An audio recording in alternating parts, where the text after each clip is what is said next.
اعوذ بالله من الشیطان الرجیم بسم الله الرحمن الرحیم. که څنګه تاسو خیال وکئ یو څو ورځې مخکې په نګرۍ کې دا واقعه راله، په جیدات په تنازعه باندې راله، مړي پکې وشو.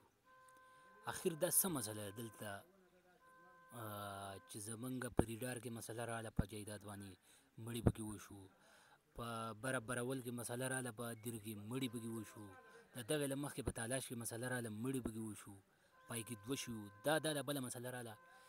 غټه مسله دا ده زمونږه چې زمونږ قانوني ادارې ډېرې زیاتې کمزوري چې کم انصاف ورکړی. ما مخکم په دې باندې ویډیوګانې ورکړي دي.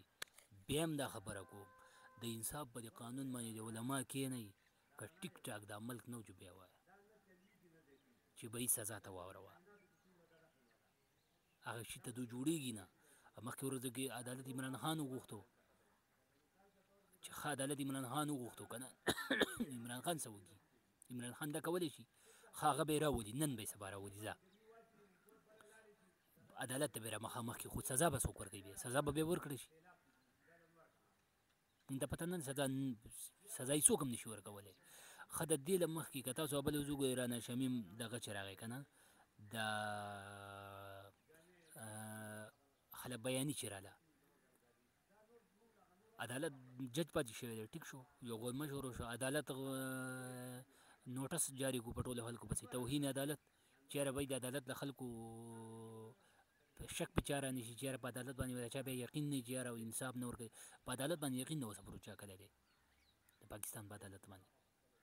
مونږ خو زمونږ قانوني ادارې خو ډېرې زیاتې تباه او برباد دي. مونږ ته مشکله غونډه کې ښکاري. که عمران خان 20 پېرې ریمینډیوس چا پرېښودی؟ ریمینډیوس مونږ پرېښودی که زمونږ عدالت پرېښودی دی؟ اول دې دا خبره وکړي. دویمه خبره، ملکان چې مونږ ورکړی دی راضي شي که نه، عدالت دې هغه کسان ونیسي که نه چې بهیې دا چا ورکړی دی.